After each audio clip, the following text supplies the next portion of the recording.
maintenant, ce que je pressens moi dans cette fin d'année, c'est justement que vous allez pouvoir, et moi je vous dis, vous pouvez le faire, vous pouvez y arriver, vous pouvez vous engager. Je parle d'un ami, quelqu'un de longue date, une vieille connaissance. L'homme posé, vous voyez, c'est un homme posé. À partir du moment où vous vous y mettrez, vous trouverez rapidement. Bienvenue à vous qui êtes Sagittaire. Oui, bienvenue sur ASMR Tarot, la planète ASMR où il fait bon vivre. Que vous réserve l'année 2022? Quelles sont les tendances générales? Le travail, l'amour, c'est ce que nous allons voir dans un instant.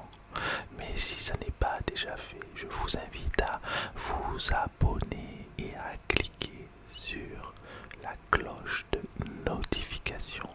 A tout de suite. ASMR Tarot,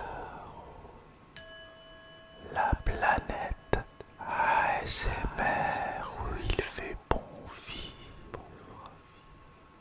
Guidance 2022 pour vous qui êtes Sagittaire, avec les énergies d'entrée et de sortie dans l'année 2022, suivi d'une guidance générale, puis d'une guidance amoureuse. Et pour terminer, je tirerai une carte qui vous indiquera un conseil extrêmement important ou un travail à faire sur vous-même durant cette année 2022. Je vais commencer par l'énergie d'entrée pour l'année 2022. Alors, pour l'énergie d'entrée pour l'année 2022, nous avons le 5 de bâton. Le 5 de bâton signifie une certaine pauvreté matérielle. Mais au-delà de cela, ce que je pressens pour vous qui êtes Sagittaire, c'est que vous n'avez pas pu exprimer pleinement ce que vous vouliez exprimer au cours de cette dernière année, au cours de l'année 2021. C'est comme si une énergie contraire, une énergie plus forte que vous, plus forte que vos envies, plus forte que votre passion, vous avez retenu, vous avez freiné au cours de cette année. Bien évidemment, je pense à la pandémie, mais il n'y a pas que ça. C'est vraiment une énergie qui est venue d'ailleurs, quelque chose qui s'est imposé à vous. Il va s'agir pour vous, pour l'année 2022, d'aller au-delà de ça, de voir beaucoup plus loin et d'avoir des ambitions beaucoup plus fortes que ce que vous aviez ou ce que vous pouvez avoir jusqu'à maintenant, parce que vous le méritez, parce que vous allez travailler en ce sens. Alors on va développer tout ça au fil de cette séance, au fil de cette guidance. Mais d'ores et déjà, je peux vous dire qu'il s'agit de ne pas avoir peur d'agir, qu'il s'agit de ne pas hésiter à vous projeter dans le futur. D'accord? Allez, on continue et je vais vous tirer la carte d'énergie de sortie pour l'année 2022.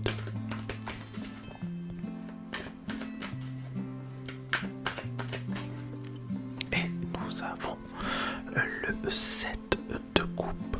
Le 7 de coupe. Alors à la base, le mot-clé du 7 de coupe, c'est quoi? C'est l'illusion. On peut parler d'illusion que l'on se fait. On peut parler de rêve. On peut parler de choses irréalisables.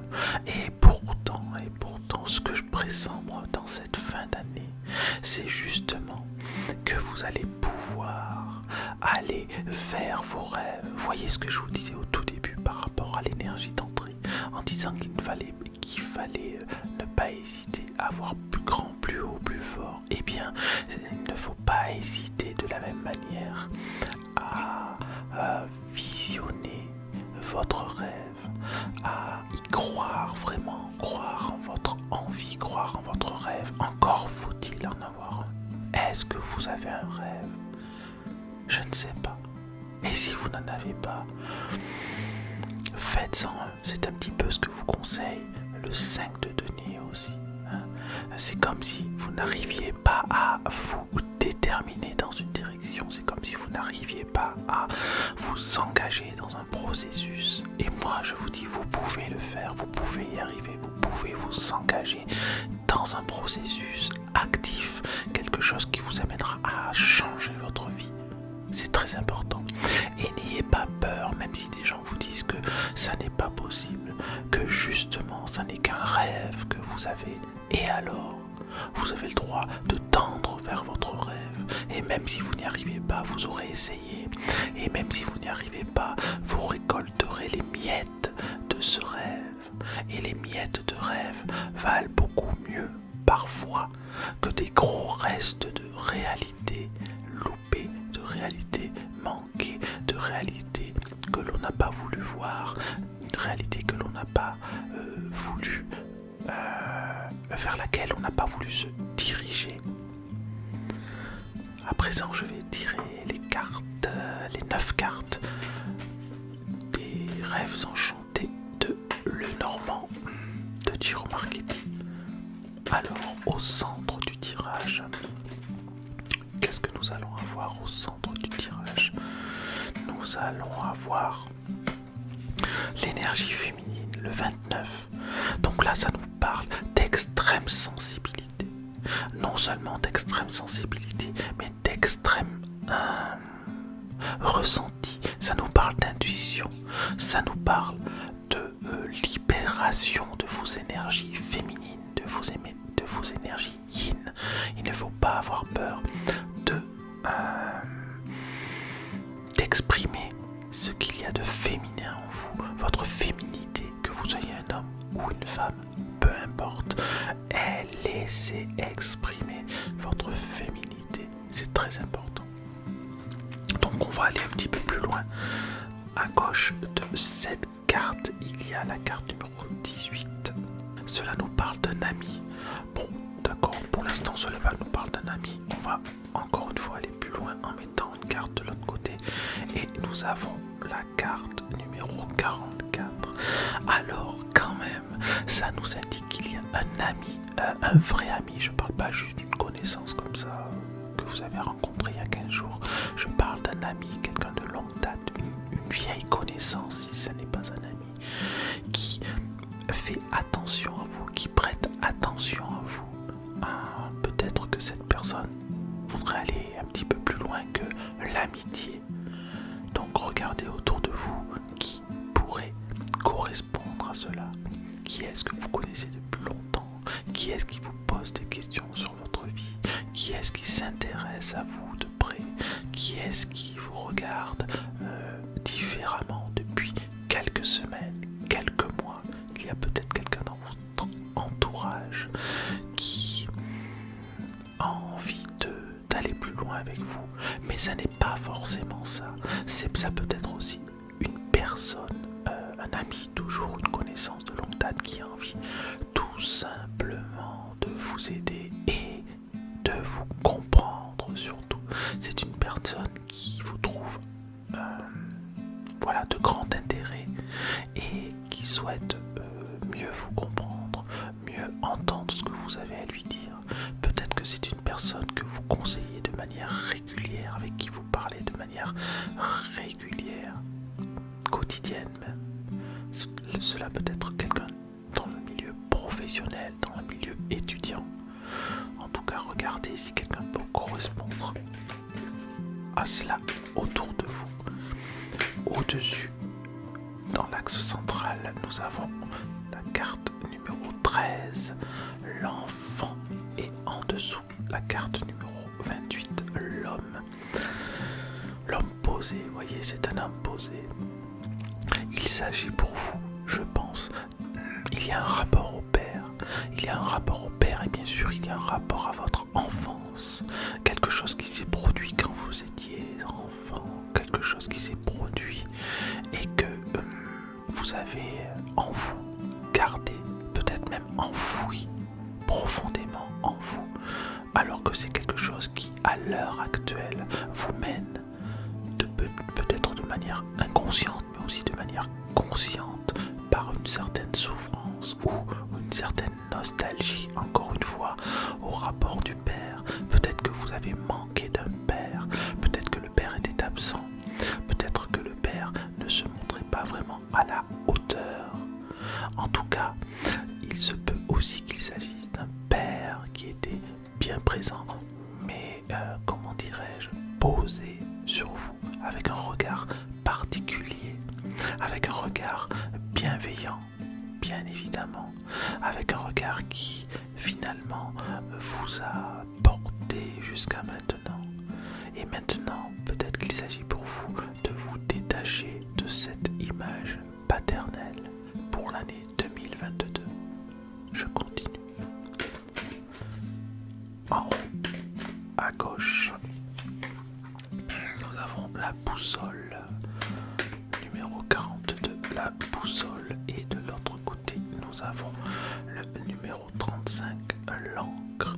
Alors voyez, la boussole et l'encre, la boussole qui vous donne une direction, et l'encre qui vraiment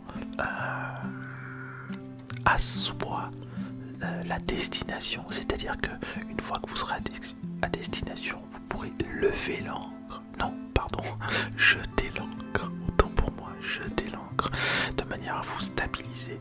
Mais comme ces deux cartes se trouvent au niveau de l'enfant, il s'agit quand même de fouiner, de fouiller, de réfléchir, de vous interpeller en vous-même pour savoir ce qu'il s'est passé. Qu'est-ce que vous retenez de votre enfance? Qu'est-ce que vous retenez de ce moment particulier quand vous étiez enfant? Ce moment qui a été tellement fort pour vous, qu'il vous a donné une direction à jamais, qui vous a donné un ancrage solide, un ancrage profond, un ancrage sur lequel vous vous appuyez au quotidien, véritablement au quotidien. C'est quelque chose d'assez exceptionnel. Je continue. Donc l'année 2022 il va s'agir pour cette année-là de vraiment trouver en vous une profondeur et puis une force, cette force que vous avez de toute façon, il suffit juste de la trouver, mais vous l'avez déjà. Ne cherchez pas à l'acquérir, vous l'avez déjà. L'image paternelle vous a fourni cette force, l'image paternelle vous a donné aussi une certaine direction. Et c'est votre regard d'enfant qui permet d'interpréter ce que vous avez vécu. Vous comprenez? Votre regard d'enfant. Bien évidemment, quand on dit une certaine chose à un enfant et un adulte, ça ne résonne pas de la même manière. Donc il faut chercher cette résonance au moment où vous étiez enfant. Laissez-vous porter. Faites une méditation. N'hésitez pas à faire une méditation. J'ai plein de méditations sur la chaîne. Allez-y. Et vous pourrez peut-être capter quelque chose qui vous parlera. Je continue. En bas à gauche, nous avons la carte numéro 37 à l'envers. Ça nous parle d'horloge, ça nous parle de temps, mais surtout de temps, de rapidité de temps, d'accord? Et en bas à droite, nous avons la carte numéro 33, la clé. La clé, c'est quoi? La clé, c'est la solution. Et je vous ai parlé de rapidité de temps. Cela indique que vous allez trouver rapidement, à partir du moment où vous vous y mettrez, vous trouverez rapidement la solution à ce que je vous ai dit. Vous trouverez rapidement le moyen d'être beaucoup plus fort, d'être beaucoup plus posé, d'être beaucoup plus sereine ou serein, d'être beaucoup plus établi dans vos convictions, dans votre direction, dans votre manière d'agir. C'est un petit peu tout ça qui vous a manqué en 2021. Et en 2022, voilà, c'est vers ça qu'il faut aller. Il ne faut pas hésiter, il faut vous poser les bonnes questions et surtout il faut y répondre. Et pour cela, ça ne se fait pas comme ça. Il faut vous poser, vous voyez, tout en bas. Il y a l'homme posé, voilà. Il faut qu'il vous serve d'exemple, cet homme qui se pose dans la réflexion, cet homme qui se pose pour se poser les bonnes questions. Très important. Donc, vraiment très enrichissant. Un beau tirage pour vous, du travail à faire. Mais grâce à ce travail, vous pourrez peut-être même atteindre un de vos rêves. C'est pas extraordinaire ça? C'est totalement extraordinaire, je trouve ça fabuleux. Simplement, il faut juste se mettre au travail, chose que vous n'avez pas forcément fait en 2021. Quand je parle se mettre au travail, je parle au travail sur vous-même, hein, d'accord? Un travail personnel, toujours. Travail personnel sur vous-même. Je regarde si je peux avoir d'autres informations. Donc je vous ai dit, les hommes, voilà, si vous êtes un homme célibataire, il est possible que vous rencontriez quelqu'un au cours de cette année 2022 et une personne, une femme que vous connaissez depuis un certain temps. Qu'est-ce que je peux vous dire d'autre? Un enfant. Ça me parle de famille aussi, bien évidemment. Si vous êtes une personne plus âgée, que vous avez un enfant, ça me parle d'ancrage. Au cours de l'année 2022, vous allez pouvoir consolider votre famille. Mais pour cela, il faudra y regarder d'un peu plus près. Voyez la loupe. La loupe vous indique de regarder d'un peu plus près comment vous pouvez faire, comment vous pouvez consolider cette famille. Et en tout cas, il s'agit de communication, hein. Ne pas hésiter à parler, ne pas avoir peur de s'exprimer, ne pas avoir peur d'avoir des rêves. Voilà, très beau tirage pour vous, pour cette année 2022, vous qui êtes Sagittaire. À présent, je vais tirer les cartes pour le domaine sentimental. Les cartes sont tirées du jeu de l'oracle Foule Sentimental. Alors, au centre, nous avons rendez-vous. Oh, bah écoutez, ça tombe bien. Rendez-vous. À gauche, nous avons la carte complicité. Et je continue avec la troisième carte que je vais placer à droite. Nous avons la carte Capricorne, signe de volonté. Alors, peut-être que vous avez rendez-vous avec quelqu'un du signe du Capricorne, tout simplement. Mais je vais aller un petit peu plus loin. Il s'agit de ne pas hésiter de prendre rendez-vous et de communiquer, de prendre rendez-vous avec une personne autour de vous, avec qui vous avez déjà peut-être une certaine complicité. D'accord? Pour moi, c'est une personne que vous connaissez déjà. C'est ce qu'on a vu dans le tirage précédent, le tirage général. D'accord? Et c'est une personne qui vous impressionne beaucoup. Une personne qui vous impacte, hein, au niveau émotionnel, avec une très grande force, et une si grande force que finalement quelquefois vous pouvez ne pas arriver à lui parler correctement, ne pas arriver à vous exprimer comme vous le voudriez. Et en fait, cette carte du Capricorne vous dit qu'il faut aller vous endurcir, avoir une volonté beaucoup plus forte pour oser affronter vos émotions, oser affronter, entre guillemets bien évidemment, cette personne qui vous impacte, qui vous rend toute chose. Eh bien, il va falloir s'y coller pour 2022, c'est votre mission, une de vos missions, puisqu'on en a vu d'autres dans le tirage précédent. Donc, une de vos missions au niveau sentimental, c'est d'arriver à prendre rendez-vous, à dire ce que vous éprouvez aussi au fond de vous à cette personne que vous rencontrerez ou que vous connaissez déjà. Alors à présent, je vais tirer la carte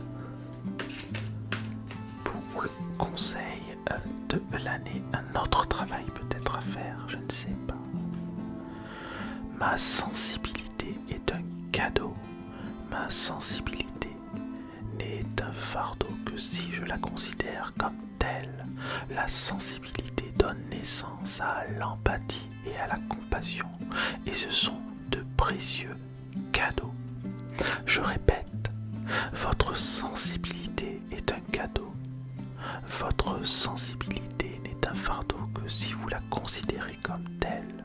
Votre sensibilité donne naissance à l'empathie et à la compassion, et ce sont de précieux cadeaux. cadeau. Vous voyez, ça me rappelle un petit peu ce qu'on a vu au centre du tirage. Je vous ai parlé d'extrême sensibilité. La première carte du tirage qui est sortie tout à l'heure, c'est la carte numéro 29, rappelez-vous, vous pourrez remettre en arrière. Et ça me parlait de grande sensibilité, d'accord? Et là, effectivement, c'est une carte qui revient dessus. Donc pour l'année 2022, il s'agit vraiment de ne pas considérer que vous êtes faible parce que vous éprouvez des émotions, des sentiments forts. Vous voyez, on revient aussi aux sentiments forts que vous pouvez ressentir envers une personne ou que vous allez ressentir envers une personne. N'ayez pas peur de ce que vous éprouvez, n'ayez pas peur de ce que vous ressentez. Dites-le, c'est une force, ne prenez pas ça comme une faiblesse. Et la carte nous dit, ne prenez pas cela comme un fardeau, c'est vraiment un beau cadeau, une sensibilité. C'est tellement un beau cadeau que ça peut vous amener à l'empathie et à la compassion. Compassion, c'est un mot extraordinaire qui est utilisé dans le bouddhisme, avec 3 autres qualités. On a l'altruisme, on a la bienveillance, on a la compassion et on a l'équanimité. L'équanimité, voilà. Considérez que chacun est égaux et l'égal de nous-mêmes, d'accord? Ni inférieur, ni supérieur, non, l'égal. Voilà, ce sont les 4 qualités sur lesquelles le bouddhisme incite à travailler. Enfin, je ne suis pas là pour parler de bouddhisme, simplement pour vous dire que votre sensibilité, votre hypersensibilité, j'ai envie de dire, est un véritable cadeau. Et un cadeau, ça ne se refuse pas. Et pour 2022, je vous souhaite plein de nombreux cadeaux de ce type. Et bien voilà, c'est terminé. J'espère que cette guidance 2022 vous a plu. Je vous souhaite plein de belles choses pour cette année. Une belle lumière, de belles méditations, un bien-être et une recherche intérieure toujours plus calme